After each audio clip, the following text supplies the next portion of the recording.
I think there would be three. The three prerequisites for running a great development operation and raising more money are: number one, to be running on a strategy that everyone understands can raise more money, and that means raising more profit.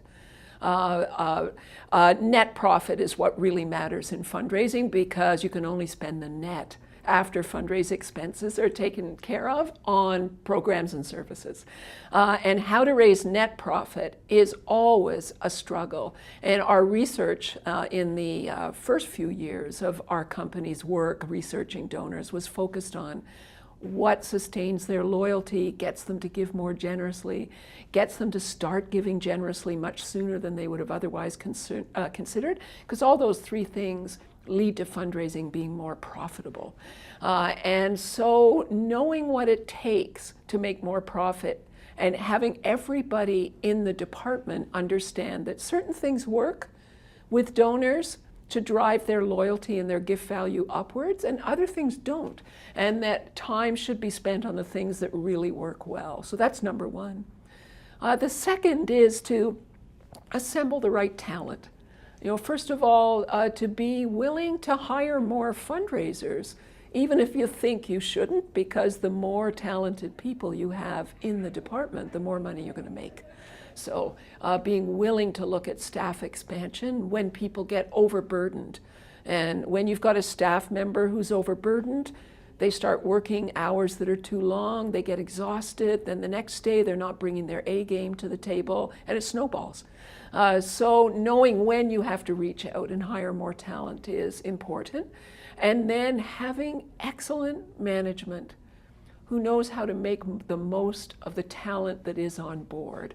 I found out some amazing things in doing the research over 5 years. We did 9 research studies inside the fundraising industry and the not-for-profit sector. And we did more research out in the corporate sector looking for ideas and innovations, especially innovations in vocations that suffer from the thing that fundraising suffers from, which is inverse supply demand. Too few trained, credentialed fundraisers for too many available jobs.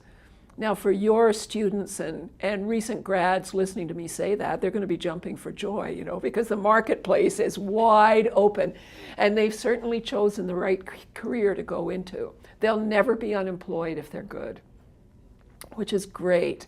But it's tough for the industry, and it's tough for leaders and managers inside fundraising, and for CEOs and boards to find the best people for fundraising, the appropriate people, and to sustain them. Because I found in my original research 10 years ago with donors that most donors were not staying loyal very long. And so you couldn't maximize their gift values. And now I've found a parallel situation inside development operations, that fundraisers aren't staying in one place very long. I don't mean one job, but if they get promoted internally, I'm all for that. But they're moving on to the next organization so quickly that they don't maximize the return on investment for their employers, who have to orient them and train them.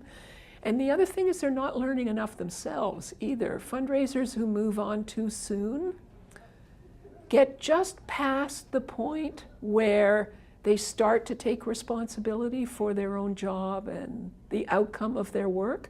And just when they start to do that, which means they start, as everybody does, making mistakes, and how you recover, how you get back up after you've made a mistake, is the test of a true professional, right?